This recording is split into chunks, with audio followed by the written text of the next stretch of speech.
Já tem alguns anos que eu conheci o Odyssey.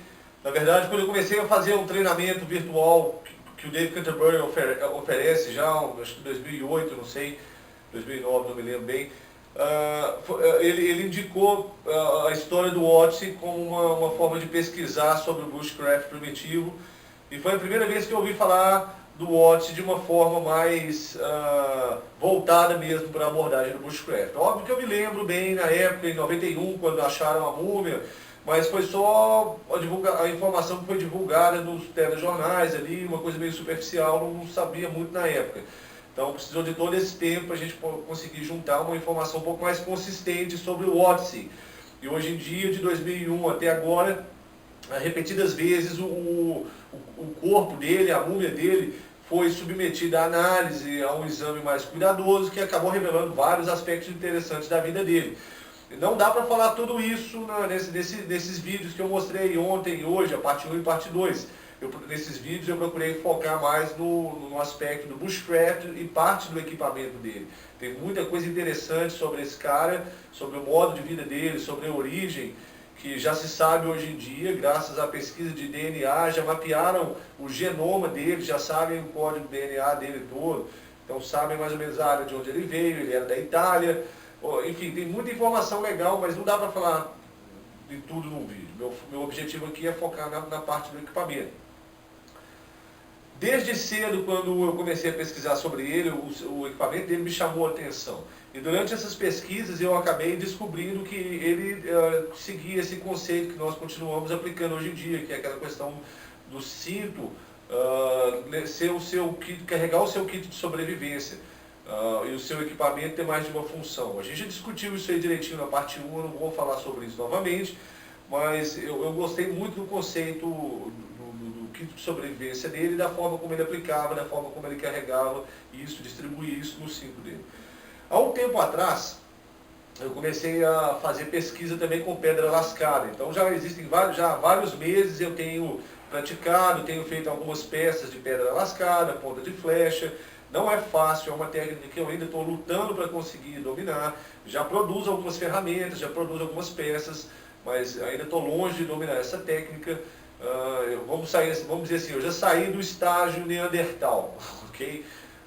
As peças já não estão tão brutas quanto eram no começo. Já estão ficando um pouquinho mais refinadas, a ponto de eu poder já me dar o luxo de querer fazer uma primeira faca com uma ponta de pedra que é funcional, que realmente tem uma aplicação, tem um uso verdadeiro. Mas ainda falta muito para eu poder dizer que realmente eu domino essa técnica de pedra lascada. Isso aí eu ainda vou levar muito tempo treinando e estudando, mas já dá para eu pelo menos começar a mostrar aí os primeiros trabalhos que eu tenho produzido. O objetivo desse vídeo também não é falar sobre pedra lascada. Isso vai ser um outro vídeo para uma outra ocasião, onde eu vou mostrar todos os trabalhos que eu tenho feito com pedra lascada. Agora, nesse vídeo, eu vou mostrar simplesmente a ponta de pedra que eu fiz para a faca do Ozzy, para uma tentativa de reprodução da faca do Ozzy, e é bem parecida com o instrumento que ele tinha. A diferença, eu vou falar na hora que eu estiver falando sobre a faca, mas não é tão grande assim. A ponta da minha lâmina é um pouquinho menor que a ponta da lâmina dele. Eu ainda não consegui fazer uma lâmina de 5 centímetros igual ele tinha. A minha tem um pouco menos, mas de qualquer forma a minha tem uma funcionalidade, dá para cortar alimento, e a gente vai falar sobre isso daqui a pouquinho. Antes de eu falar propriamente dito do equipamento dele, eu só gostaria de dizer que esse assunto que eu estou tratando aqui, na parte 1 e na parte 2 desse vídeo, são na verdade uma parte da oficina da clínica de Bushcraft que vai acontecer no nosso curso de Bushcraft agora dia 7 de setembro. Então, lá no curso a gente vai poder discutir isso de uma maneira muito mais ampla, muito mais profunda, com mais tempo. Eu vou poder falar sobre os outros aspectos que eu não pude discutir aqui no vídeo, sobre a vida do Odyssey e outras coisas também relacionadas ao Bushcraft, mas eu só queria dizer para vocês que isso é uma pequena amostra do que vai acontecer no curso de Bushcraft, e eu achei que não teria mal nenhum em poder compartilhar um pouquinho do que a gente vai discutir nessas clínicas durante esses dias, para vocês terem uma ideia do que vai acontecer lá. Como eu falei, essa é parte da clínica, da introdução ao Bushcraft. Eu não estou tratando de todos os assuntos, tem outros assuntos, outros temas que vão ser discutidos, estão relacionados a essa clínica, que eu nem estou falando aqui, tem nada a ver com o Odyssey. Aqui mesmo é só para mostrar para vocês como que era o equipamento, como que eu fiz esse equipamento, E para dar para vocês uma ideia mais ou menos do que vai acontecer na nossa clínica também de Bushcraft, do curso de Bushcraft daqui a alguns dias. Nós vamos falar um pouquinho aqui então sobre o kit de sobrevivência do Odyssey, a reprodução que eu fiz na verdade. Eu vou começar pela primeira peça que eu fabriquei, que foi a faca. Quando eu fiz essa faca, eu não tinha intenção de fazer a reprodução total do kit. Na verdade, eu queria fazer uma faca no estilo da do Ozzy, não uma igualzinha a ele, mas sim uma lâmina que lembrasse a lâmina dele. Por isso que vocês vão observar que a bainha não é igual a do Ozzy, a bainha dele era do Odyssey, perdão. A bainha dele era de grama torcida, a minha é uma bainha de couro, porque foi a primeira. Eu ainda não tive tempo de fazer uma com calma de grama torcida, mas eu vou fazer isso mais para frente.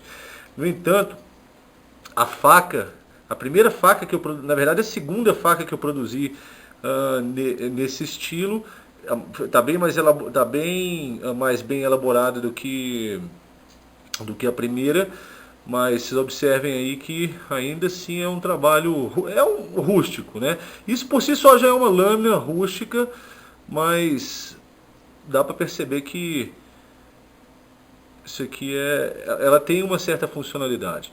Obviamente, gente, depois que você usa, você faz e usa um instrumento desse aqui, você percebe muito bem a diferença de um instrumento desse tipo para uma lâmina de aço, qualquer que seja o tipo de metal, de aço que a gente carrega hoje em dia. É a diferença da água para o vinho. Isso aqui só dá para efetuar corte pequenininho com alimento, cortar carne, cortar fruta, uma cordinha, uma coisa assim. Não dá para usar isso como arma, nem nada desse tipo, um trabalho pesado, fazer batone com ela, como eu já havia falado anteriormente. No meu caso, essa lâmina aqui ainda ficou menor do que eu queria. A lâmina do Ozzy, a lâmina de pedra dele, de sílex, tinha 5 centímetros. Essa minha deve ter uns, contando o total aqui, deve ter uns 3 centímetros, só com a parte que entra aqui para baixo. E ela foi feita a partir de um pedaço de coque de mineração, que é um material que eu tenho disponível aqui perto, eu posso usar para treinar, porque a técnica é a mesma que se eu estivesse usando o sílex, o jasper ou mesmo a ágata. Então o coque de mineração funciona bem, e vocês podem ver que tem um fio aqui, ó, e corta, pode ter certeza que corta. Eu estou guardando esse instrumento aqui para demonstrar para os meus alunos no curso de Bushcraft, então eu não vou fazer nenhuma demonstração agora não, vou deixar para mostrar lá para eles em primeira mão. Estou só mostrando para vocês aqui. O material dessa faca foi feito a partir do talo da piteira. Eu cortei um pedaço de piteira do talo seco, é bem levinho, e a parte dele é como se fosse um isopor, então eu pressionei ela contra o pedaço de flecha aqui que eu usei para a lâmina, e ele abraçou em volta, ficou fácil. Depois eu vim com esse pedaço de sisal que eu mesmo fiz também com a folha da paineira, amarrei bem aqui do lado e passei a cera de carnaúba para endurecer a corda, endurecer a amarra e funcionar como uma cola. Não sei, para falar a verdade para vocês, quão eficiente que é essa cola de carnaúba, essa mistura da amarra com a cera de carnaúba. Eu ainda tenho que fazer esse teste, então estou sendo franco para vocês. Eu não cortei essa faca, não fiz muito trabalho de corte com ela. Cortei fruta, cortei um pouquinho de carne e foi só. Não sei quanto tempo eu levaria até que eu precisasse refazer isso aqui ou consertar. Enfim, só para vocês terem uma ideia do que eu fiz aqui, eu enfiei um outro pedacinho do talo da piteira aqui só para fazer pressão aqui na ponta. Observem que na medida que essa cunha penetra aqui para cima, ele expande essa parte aqui de cima e consequentemente ele aperta mais a ponta em torno da lâmina, e essa que foi a ideia. Então essa foi meu primeiro instrumento aí mais primitivo. Eu pretendo fazer depois com sílex, fazer com outras pedras, mas vamos dizer assim, a título de aprendizado, de teste, esse aqui já está valendo. Como eu havia falado para vocês, então foi o primeiro ponto, o primeiro instrumento aí do kit do Odyssey. O outro instrumento seria o lascador de pressão, ok? Ele carregava também um instrumento muito parecido com esse. Vocês observam que é quase como se fosse um lápis, tem uma ponta de osso inserida aqui dentro, presa pela pressão. O dele era uma ponta de chifre de veado que tinha sido endurecido pelo fogo. No caso, eu não trabalhei isso aqui no fogo, não endureci isso aqui no fogo. Então, não sei quão eficiente isso ainda seria para lascar, para trabalhar a lasca aqui na ponta, por exemplo, da minha faca, uma outra pedra que eu esteja usando, esteja trabalhando. Os instrumentos, as ferramentas que eu uso para fazer isso são instrumentos modernos de metal. Essa aqui eu teria que testar, se não funcionasse, tentar endurecer esse osso aqui no fogo para ver o que funciona melhor. Mas isso também é só para título de demonstração para os alunos. Não usei esse instrumento aqui específico ainda para lascar, para tirar a lasca das pedras e das pontas de flash, lâminas que eu tenho trabalhado não. Eu imagino que funcione. Se não funcionar, tem que dar uma melhorada nele. Então esse foi o segundo item. Esse terceiro item aqui, essa reprodução, é o que talvez esteja mais parecido com o que o Odyssey tinha. A diferença é que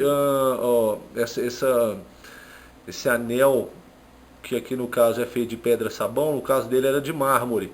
Então ele tinha esse anel, vamos dizer assim, furado aqui de mármore, por onde passava um pedaço de couro, e nesse pedaço de couro você tinha 9 tiras amarradas com laços. Então o que eles imaginam é que isso aqui era usado para pendurar algum animal, alguma caça pequena, coelho ou pássaro, que ele talvez abatesse durante o dia. Isso é só especulação. Eu vou dar uma demonstração para vocês daqui a pouquinho de como que é que isso talvez funcionasse, mas a ideia é que ele poderia colocar talvez as caças, aquilo que ele fosse coletando durante o dia, preso nessas amarras, e utilizando aqui esse anel de pedra, ele conseguiria prender, carregar esse material aqui do lado, igual eu já demonstrei para vocês, passando aqui por entre essas tiras de couro. Ele carregaria isso aqui assim, então, viria na cintura dele, junto com o lascador de pressão. A configuração do cinto dele estava mais ou menos essa quando eles encontraram.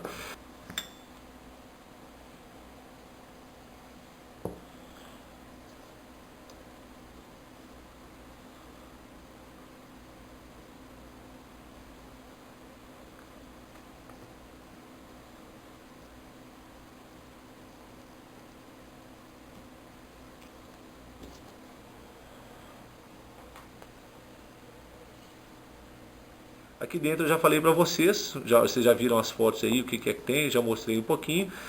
Tem aí isso aqui, ó, esse material que vocês já viram aí. Isso é a casca da maleleuca, eu acho que tem que ver direitinho o nome. É uma árvore lá da Austrália. Eu tenho essa árvore aqui na minha região. Eu fiz uma coleta da casca dela, é muito boa para começar fogo. E eu tenho aqui dentro também um pouquinho da paineira. Vocês já viram aí alguns dos instrumentos que eu tenho aqui. A agulha que eu fiz com a ponta de osso, ok? Osso de cavalo. Fiz também, e tem aí as lâminas que eu fiz aí com as pedras. Isso aqui corta mais que língua de sogra, vocês não têm ideia. Isso aqui dá para depilar o cabelo do braço. Só que eu não vou mostrar isso agora não, eu vou deixar para falar mais sobre essas lascas, essas lasquinhas mesmo, num outro vídeo que eu estiver falando só do assunto. Isso aqui é só para dar para vocês uma noção que eu tenho aqui dentro.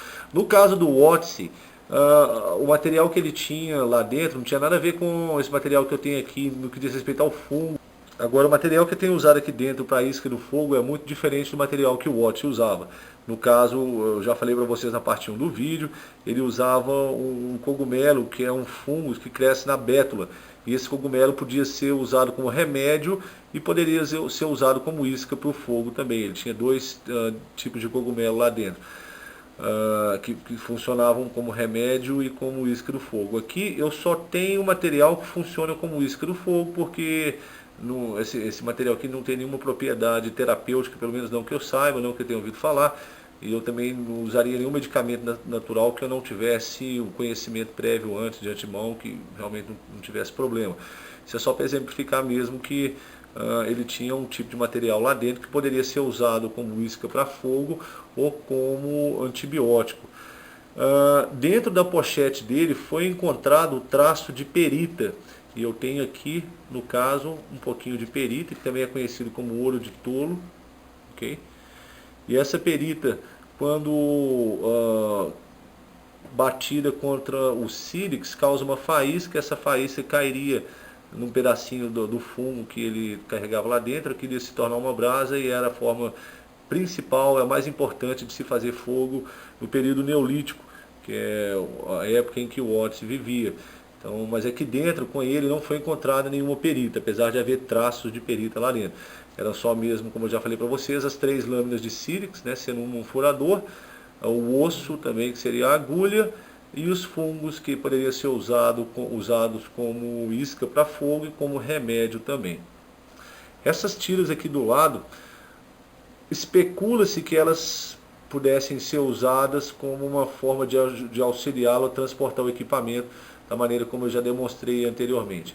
Realmente isso aí é só uma suposição, algumas pessoas tiveram essa ideia. Na verdade, um cara no YouTube, um canadense, propôs que essas tiras pudessem ser usadas dessa forma, e faz bastante sentido, pensando que esse material poderia ser pendurado e carregado aí na cintura do Odyssey.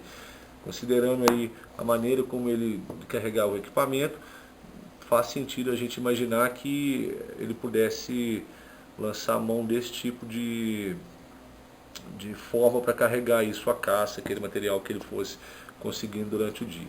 Então é mais ou menos isso que eu queria falar para vocês, pessoal. Mostrar o kit de sobrevivência do Odyssey, ok? O cinto dele, que servia então para segurar as caneleiras dele, as perneiras dele, evitar que caísse quando estivesse molhado, quando ele estivesse andando na neve, e funcionava também como uma pochete onde ele guardava esses itens aí preciosos para a manutenção da vida dele no ambiente hostil onde ele se encontrava e onde ele veio a falecer. A gente já comentou isso na parte 1, a gente não sabe exatamente como foi que ele morreu, mas o fato é que ele deixou esse equipamento aí, esse legado aí, para a nossa geração poder estudar, poder aprender um pouquinho com ele. E eu vou falar para vocês que eu gostei muito de estudar sobre o Odyssey, gostei muito de fazer essa réplica do equipamento dele, que é basicamente o mesmo conceito. Tem muitos outros aspectos sobre a vida dele que a ciência tem descoberto nesses últimos 10 anos, à medida que novos estudos e análises estão sendo feitas, mas não dizem respeito necessariamente ao bushcraft. E o enfoque que eu queria dar no caso dele seria mais voltado para a nossa questão mesmo do bushcraft, do equipamento que ele tem. Mas se vocês tiverem interesse de pesquisar sobre o Odyssey, na internet tem muito material bom, tem muita coisa boa, a maioria tem em inglês, mas vocês vão achar alguma coisa aí sobre o Odyssey. Então espero que vocês tenham gostado mais uma vez, que foi o Giuliano Toniolo, e a gente se vê na próxima. Valeu!